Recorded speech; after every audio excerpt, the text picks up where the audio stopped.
What are some further strategies that can be developed to improve self-efficacy? One of the ways in which we can do it is through community-based learning. Community-based learning may not be a novel concept. However, it is not practiced much in our school systems.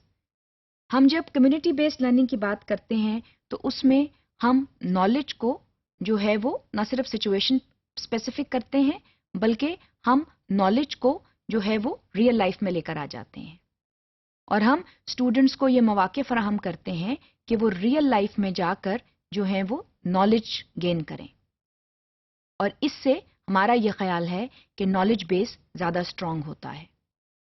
ہم جب community based learning کی بات کرتے ہیں تو یہ کنٹیکسچوئل learning کی ایک قسم ہے جہاں پر real life issues, real life examples اور ریئلٹی بیسڈ تھنگز جو ہیں ان کو سامنے لایا جاتا ہے.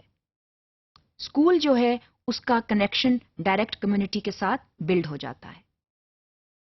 اگر ہم یہ دیکھتے ہیں کہ کسی بھی ایریا میں کوئی گندگی موجود ہے تو گندگی پر بات کرنے کے لیے اگر ہم اسکول کا ایک ٹرپ وہاں ارینج کرتے ہیں تو اسٹوڈنٹس جو ہیں وہ پولوشن کے ایشوز پر، چاہے وہ کسی بھی قسم کی پولوشن ہے، سوائل پولوشن ہے، ایئر پولوشن ہے، نوائز پولوشن ہے یا کسی بھی اور قسم کی واٹر پولوشن ہے، وہ اپنے سامنے دیکھ سکتے ہیں.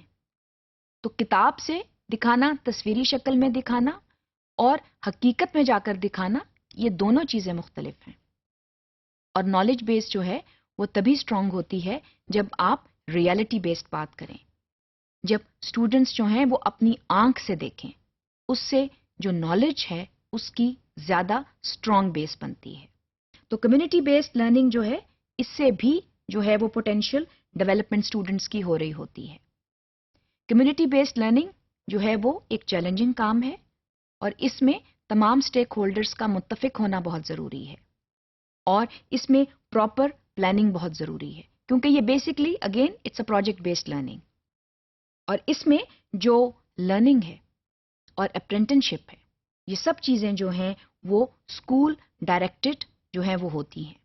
اور اس کے ساتھ ساتھ اس چیز پر بھی بات ہوتی ہے کہ کب اور کہاں بچوں کو لے جایا جائے، کس وقت لے جایا جائے اور کیا تمام اسٹیک ہولڈرز جو ہیں وہ اس چیز پر متفق ہیں کہ آؤٹ آف اسکول وزٹس جو ہیں بچوں کے یا طالب علموں کے وہ ایک سال میں کتنے ہوں گے، کب ہوں گے اور وہ کون سے جو تعلیمی ٹارگٹس ہیں ان کو میٹ کر رہے ہیں.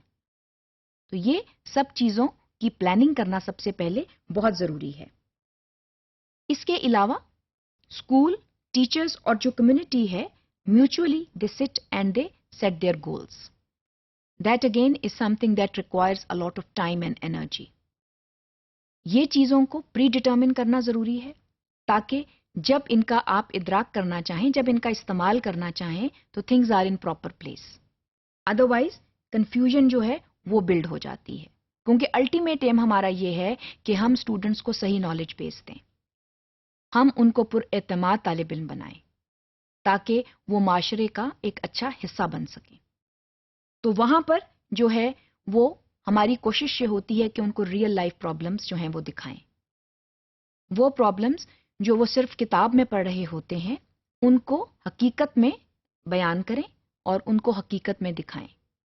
وہاں لرننگ نہ صرف اسٹرانگ ہوتی ہے بلکہ it becomes Swift also. Students learn better. اور وہاں پر جو کمیونٹی اور ٹیچرز ہیں ان کا جو رول ہے، ان کا جو کردار ہے وہ ایز کوچز کا ہوتا ہے اور وہاں پر ان کی فیسیلیٹیشن جو ہے وہ بہت ضروری ہے. انکوائری بیسڈ لرننگ اور اس کے ساتھ ساتھ جو آرٹیکولیشن ہے، these are some various tools that need to be employed.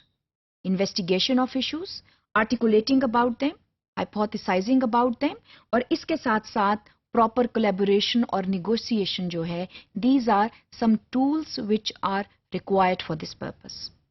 تو پہلے تو یہ ڈٹرمن کرنا ضروری ہے کہ یہ ٹولز جو ہیں they are in place اور اس کے ساتھ ساتھ ہم کو یہ بھی چاہیے کہ ملٹیپل اسیسمنٹ سسٹمز جو ہیں وہ بھی ان پلیس کریں کیونکہ ملٹیپل اسیسمنٹ سسٹم سے ہی ہم اسٹوڈنٹس کی نالج جو ہے اس کو گیج کر سکتے ہیں. تو کوئی ایک میتھڈ آف اسیسمنٹ نہ ہو، مختلف میتھڈس ہوں جن سے اس طریقے کی جو لرننگ ہے اس کو صحیح طرح سے گیج کیا جائے. So this will not only improve the confidence level but will build positive self-efficacy in students.